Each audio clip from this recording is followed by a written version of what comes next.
ये बड़ा नफ्स है, इसने जब स्टैंड होना है तो इसको क्या चाहिए? खून।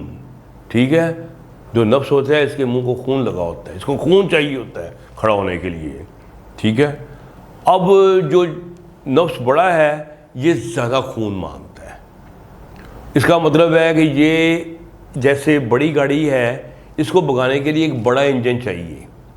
ठीक है, और वो पेट्रोल भी ज़्यादा खाती है। इसी तरीके से जो बड़ा नफ्स है ये ज़्यादा खून मांगता है। अब ज़्यादा खून पंप करने के लिए आपको ज़्यादा सेक्सुअल एनर्जी चाहिए, हर चीज़ चाहिए। टेस्टोस्टेरोन ज़्यादा तकड़ा चाहिए, जोश ज़्यादा चाहिए, फिर जाके उसको ज़्यादा खून मिलना है तो उसने स्टैंड होना है। तो छोटी मोटी बात पे उसने स्टैंड नहीं होना। तो इसका मतलब ये हुआ कि अब जो इसकी जो स्टैंडिंग पावर होती है हार्ड होने की, वो बड़े नफ्स में कम होती है।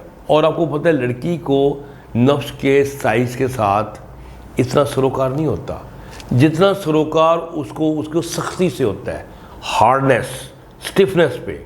अगर नफ्स हार्ड नहीं है तो उसके लिए कोई फ़ायदा नहीं है।